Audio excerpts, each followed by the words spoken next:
بھی بار بار یہ بات کرتے ہیں، حافظ نعیم الرحمان صاحب جماعت اسلامی کراچی کے امیر، کہ سیاسی جو ایڈمنسٹریٹر نہیں ہونا چاہیے. تاریخ میں نہ کبھی صدر جو پولیٹیکل ہوا کرتا تھا، گورنر پولیٹیکل ہوا کرتا تھا. پاکستان کا ہب جو ہے وہ کراچی ہے. پاکستان کو ڈسیبل کرنا ہے تو سب سے اچھا یہ کراچی کو نقصان پہنچائے. ایم کیو ایم کا تو خاتمہ ہو گیا، وہ تو چلی گئی نا. پیپلز پارٹی ایک ایسا ناسور ہے کہ میرا یہ ایمان ہے جب تک یہ پیپلز پارٹی ہے پاکستان ترقی نہیں کر سکتا. السلام علیکم ناظرین، میں ہوں زین صدیقی. امید ہے آپ خیریت سے ہوں گے. انتخاب عالم سوری صاحب میرے ساتھ موجود ہیں اور آج کا موضوع ہمارا ہے کراچی کے حوالے سے.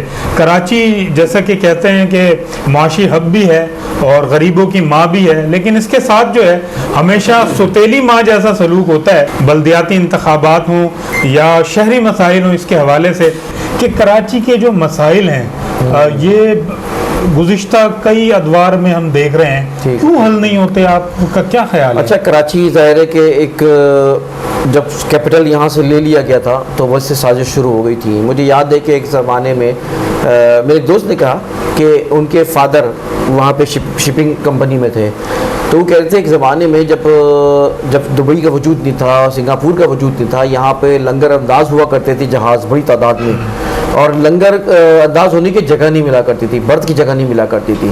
لیکن یہ چیز بھانپ لی تھی پاکستان کے دشمنوں نے، اور انہوں نے کہا کہ پاکستان کا ہب جو ہے وہ کراچی ہے اور پاکستان کو ڈسیبل کرنا ہے، پاکستان کو اگر نقصان پہنچانا ہے تو سب سے اچھا یہ کراچی کو نقصان پہنچائے. اس کے لیے ساری سازشیں بعد میں ثابت بھی ہوئیں کہ کون کون پیچھے تھا. انڈیا سمیت جو دشمن تھے انہوں نے یہ سازشیں کی اور کراچی کو پیچھے رکھا، اور پھر نئی تنظیمیں بنائی گئیں، وہ لسانیت پہ بنائی گئیں تاکہ جو ہے نا وہ اپنے مفادات کو پورا کر سکے، اور اس سے کراچی کو پیچھے دھکیلا گیا. کراچی کو پیچھے دھکیلا گیا تو پاکستان کو پیچھے دھکیلا گیا. ایم کیو ایم کا تو خاتمہ ہو گیا، وہ تو چلی گئی نا. لیکن اب جو ہے ناسور ہے وہ پیپلز پارٹی. پیپلز پارٹی ایک ایسا ناسور ہے کہ میرا یہ ایمان ہے کہ جب تک یہ پیپلز پارٹی ہے، ٹھیک ہے نا، پاکستان ترقی نہیں کر سکتا. پاکستان کی سب سے بڑی برائی پیپلز پارٹی ہے. اس کی وجہ یہ کہ سندھ اس کے ہاتھ میں ہے، اور سندھ اور کراچی ان کے ہاتھ میں ہے. کراچی پیپلز پارٹی کبھی نہیں چاہتی صحیح کرنا، اور سندھ کا جو حال کیا ہے وہ سب سے زیادہ برا حال کیا گیا ہے. اور میں تو کہتا ہوں ساری جماعتوں کو ایک ہو جانا چاہیے کہ وہ پیپلز پارٹی کے حوالے سے. اس لیے سب سے بڑا مسئلہ ہے کہ آپ گھسیں سندھ کے اندر، وہاں سے ان کے ووٹ توڑیں، ان کی مونوپولی سیاہ کریں، سفید کریں، جرم کریں، جو بھی کریں، ان کو پتہ ہے ووٹ تو ملنے. لیکن سر یہ تو سب مفادات کے لیے ایک ساتھ ملے ہوئے ہوتے ہیں نا، ہر ٹینیور میں جو ہے. جی ہاں، وہ ایک الگ موضوع ہے، لیکن میں بتانے چاہ رہا ہوں کہ بیسیکلی یہ سندھ ایک بہت بڑا ایک وہ ہے ناسور ہے جس کی وجہ سے جو ہے نا. اچھا، ان کو سب سے بڑا فائدہ یہ ہوا کہ 18ویں ترمیم منظور ہوئی. 18ویں ترمیم ایک زہر قاتل ہے پاکستان کے لیے، اور یہ میں نے نہیں کی. سب سے جیسی یہ آیا الطاف حسین قریشی اردو ڈائجسٹ کے جو مدیر، انہوں نے بات ایک مضمون کیا تھا جنگ میں، آج بھی مجھے یاد ہے ایک مضمون آیا، انہوں نے کہا کہ یہ 18ویں ترمیم پاکستان کے لیے انتہائی نقصان دہ ہوگا. ایک مدبر بہترین اس نے بات کہی، تو آج ثابت ہو رہا ہے کیونکہ پیپلز پارٹی کو کھلی چھوٹ مل گئی، جتنی دولت لوٹنا ہے لوٹو. اچھا، اب میں آتا ہوں کراچی کے اوپر اسی حوالے سے نا. وہ کراچی ان کے لیے سونے کی چڑیا ہے، ٹھیک ہے نا. ان کو جعلی نوکریاں ملتی ہیں، وہاں سے لا کے سندھ سے بھرتے ہیں، صحیح ہے نا. جو یہاں کے پاکستان کے کراچی کے اصل لوگ ہیں، جو ٹیلنٹس ہے، اس کے لیے کوئی جابز نہیں ہوتی ہیں. اچھا، انہوں نے یہ پلان کیا ہوا ہے کہ بلدیاتی انتخابات کی آپ نے بات کی نا، کہ بلدیاتی انتخابات اگر ہو گئے تو ہوگا کیا؟ ظاہر ہے کون لوگ آئیں گے؟ وہ ایم کیو ایم آئی تو ان کو نقصان نہیں ہے، ٹھیک ہے جی. ان کو کوئی اور پارٹی آ جائے سب بک جاتی ہے، سب کو خریدا جا سکتا ہے. یہ ان لوگوں کو نہیں خریدا، نعیم الرحمان جیسے آدمی اور جو ان کی جماعت ہے ان کو خریدا نہیں جا سکتا ہے. سب سے بڑا مسئلہ ہے اگر وہ آ گئے نا تو ان کی ناک میں ایسا نکیل ڈالیں گے نا کہ یہ کچھ کر نہیں پائیں گے. ان کا دھانا پانی بند ہو جائے گا، ان کا کھانا پینا بند ہو جائے گا، ان کی رشوتیں بند ہو جائیں گی. لینڈ پہ جو مافیاز بیٹھی ہوئی ہیں، جو جائیداد کی پراپرٹی کے چکر میں کروڑوں روپے کما رہے ہوتے ہیں، اربوں روپے، وہ ان کو نہیں ملے گا. تو پھر کیسے وہ کسی کو آنے دیں گے ایسے؟ اچھا، ایم کیو ایم کا بھی یہ حال ہے.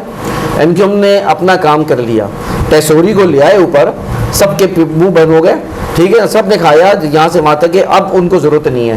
اب ان کو ایک دروازہ مل گیا کھانے کا، صحیح نا، ٹیسوری کے ذریعے، لہٰذا اب ان کو بھی ضرورت نہیں، کیونکہ وہ اچھا. ابھی میں کہتا ہوں ایم کیو ایم سے، متحدہ قومیوں کے کراچی کے لیے اگر مخلص ہوتے نا، حقیقت بات یہ ہے تو وہ تو یار ان کو تو خوش ہونا چاہیے کہ نعیم الرحمان جیسی شخصیت، لیڈرشپ جو ہے کراچی کو بدل دے گی، جماعت بدل دے گی. کرتے کراچی کے لیے مخلص ہوتے تو یہ الیکشن، یہ تو اور الیکشن خراب ہے. اٹ مینس کہ they don't want to see the prospectus in Karachi, یا کراچیوں کے شہریوں کے لیے خوشی اور خوشحالی نہیں دیکھنا چاہتے، لہٰذا ورنہ وہ الیکشن کی سمجھ کرتے. اچھا، یہ بتائیں مجھے کہ یہ ایڈمنسٹریٹر جیسے مرتضی وہاب صاحب نے استعفیٰ دے دیا، अदालत से एक फैसला आया, उसके बदले में उन्होंने इस्तीफ़ा दे दिया, वो मंजूर नहीं हुआ, फिर वो एडमिनिस्ट्रेटर हैं। तो ये हाफिज़ साहब भी बार बार ये बात करते हैं, हाफिज़ नईमुर रहमान साहब जमात इस्लामी कराची के अमीर, कि सियासी जो एडमिनिस्ट्रेटर नहीं होना चाहिए, नॉन पॉलिटिकल एडमिनिस्ट्रेटर। हमारे नाजरीन को बताएं कि एक नॉन पॉलिटिकल एडमिनिस्ट्रेटर और पॉलिटिकल एडमिनिस्ट्रेटर में फ़र्क क्या होता है? आपको याद होगा पाकिस्तान की तारीख में ना कभी सदर जो पॉलिटिकल हुआ करता था, ना जो वजीर ये जो है क्या बोलते हैं कोई गवर्नर पॉलिटिकल हुआ करता था। जितने भी आते थे, हकीम सईद आ रहे होते थे, फला आ रहे थे, सदर भी जो है वो भी मतलब एक पॉलिटिकल नहीं होता। आहिस्ता आहिस्ता ये पॉलिटिलाइज होते चले गए। सदर भी पॉलिटिकल बनना शुरू हो गया, गवर्नर भी पॉलिटिकल होने शुरू कर दिए। इसी तरह एडमिनिस्ट्रेटर का भी हिस्ट्री है। एडमिनिस्ट्रेटर अब जो है वो सियासी आना शुरू हो गए, जो कि गलत है। ये एक ऐसी पोस्ट है कि जो कि गैर जानिबदार ब्यूरोक्रेट ही आ सकता है। हाँ, मतलब गैर ब्यूरोक्रेट आ जाए, जाहिर है ब्यूरोक्रेट ही चला रहे हैं।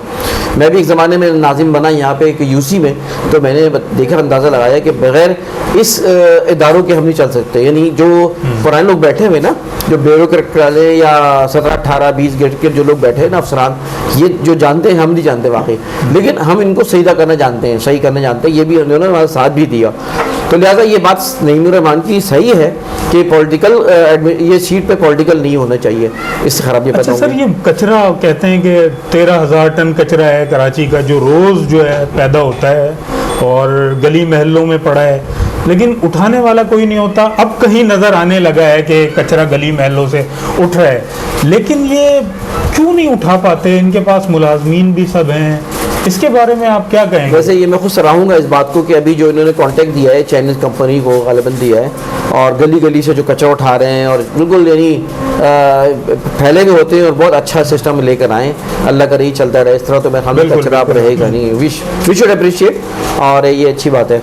लेकिन साथ साथ ये पैसा जो वैसे जा रहा है, बजट जा रहा है, मैं याद है मुझे आपको मिसाल दूं कि मैं जब नाजिम था, मैं देखा था कचरा कुंडी, यानी जो वो थे ना खाकरोब वगैरह थे, हमारे यहाँ जो है ना 32 थे पूरी यूसी के अंदर। आते कितने थे? 4, 5, 6 आते थे, और पैसे उनके बाकायदा निकलते थे। अब होता ये था कि वो जो अफसरान होते थे या ऊपर जो उनके चार्ज होता था, वो सब पैसे खाते थे। तो पैसे जो है ना वो सब अंडरस्टैंडिंग होती थी, वो काम कहीं और करते थे। तो ये मामला है, पैसे आज भी जा रहे हैं सरकारी अफसरान को, सरकारी इदारों में जो लोग काम कर रहे हैं सबको पैसे जा रहे हैं, आ नहीं रहे वो लोग, पैसा जा रहा है। अच्छा, पानी का भी बड़ा अहम मसला है, इस्तेमाल कर रहे हैं टैंकर्स के ज़रिए। एक फ़र्द की 15,000 सैलरी है, 20,000 सैलरी है, 4,000 का वो पानी डलवाए, तो बड़ा अजीब व गरीब निज़ाम है।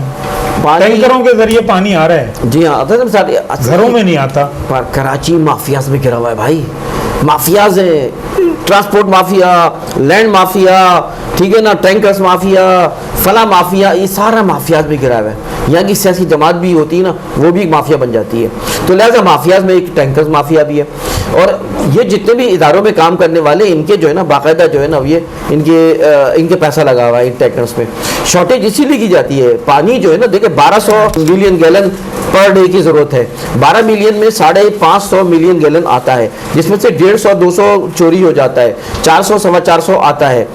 फिर भी कराची में मुनासिब हो सकता है, लेकिन ये नाइंसाफ़ी है, जिसकी वजह से जो है ना ये, और नाइंसाफ़ी पैदा की जाती है। अगर नाइंसाफ़ी ना हो ना, सही डिस्ट्रीब्यूशन हो जाए ना, अच्छा बैठे कौन है डिस्ट्रीब्यूटर में? वही माफियाज बैठी हुई हैं। एक बड़ी अच्छी बात बताऊँ कि ये अब जो देखें K4 का प्रोजेक्ट जो है ना 2023 से 24 में स्टार्ट हो जाएगा।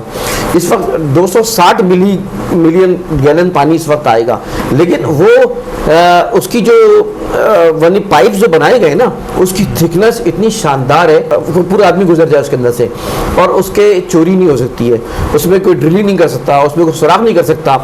तो ये जो 260 मिलियन गैलन पानी आएगा ना, वो उससे बड़ा एक फ़र्क पड़ेगा। अच्छा, K4 मंसूबे का जिक्र अक्सर किया जाता है, इससे क्या फ़र्क पड़ेगा कराची में पानी के हवाले से अगर K4 मंसूबा मुकम्मल हो जाता है?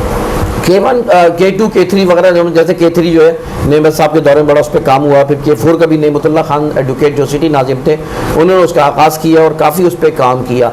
लेकिन बदकिस्मती से जानने के बाद फिर ये पैसे का बंटवारा ही होता रहा। बजट मंजूर तो कभी 25 अरब, कभी 50 अरब, कभी 75 अरब, लेकिन काम उस पर नहीं हो सका। सबसे बड़ा फॉल्ट ये था कि उसमें प्लानिंग गलत होती है। इम्कानात हैं, हाँ, एक तो प्लानिंग गलत, दोबारा शुरू किया गया, लेकिन अब बेहतर है, क्योंकि जो उनके करता धरता इस वक्त होते हैं डॉक्टर बशीर लाखानी, मैं इनको पर्सनली जानता हूँ, बहुत अरसे से, और ईमानदार आदमी है, और वो उनके आने के बाद बड़ा फ़र्क पड़ा है। और अब जो है ना, अच्छा इसमें जो है ना इमरान खान की जो है ना ज़्यादा दिलचस्पी भी रही है, ये बात है।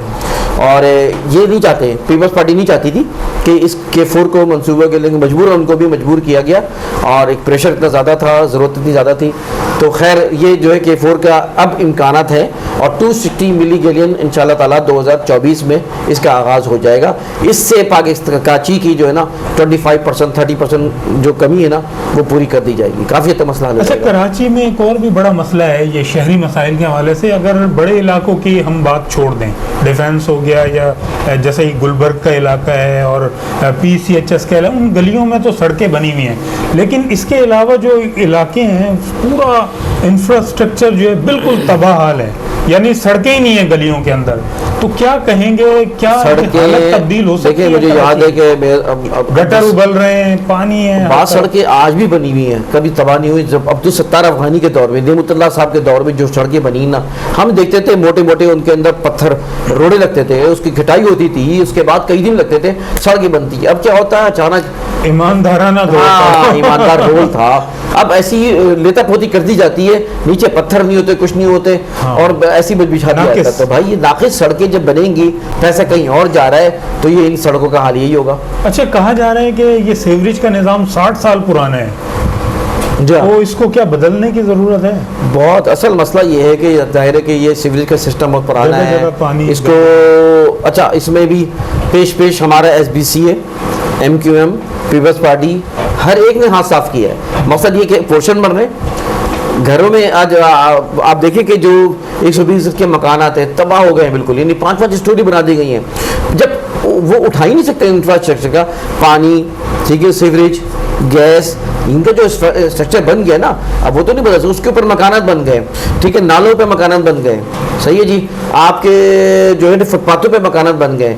तो जब नालों पे मकानात बन जाएंगे, तामीरात हो जाएंगे, शॉपिंग मॉल बन जाएंगे, तो फिर ये सीवरेज सिस्टम तो करी हो नहीं सकता। तो ये पूरा निज़ाम बोसीदा वाकई हो चुका है, बहुत मुश्किल। तो हाँ, ये बिल्कुल आपने सही कहा। नाज़रीन, आपने इंतखाब आलम सूरी साहब की गुफ्तगू सुनी, बहुत सारी इंफॉर्मेशन भी आपको मिली होगी। आपसे दरख्वास्त करूँगा कि इंतखाब सूरी चैनल को ज़रूर सब्सक्राइब कीजिए, वीडियो को लाइक कीजिए, इसे शेयर कीजिए, अपना और अपने अतराफ़ के लोगों का बहुत ज़्यादा ख्याल रखिएगा। इजाज़त दीजिए, अल्लाह हाफिज़।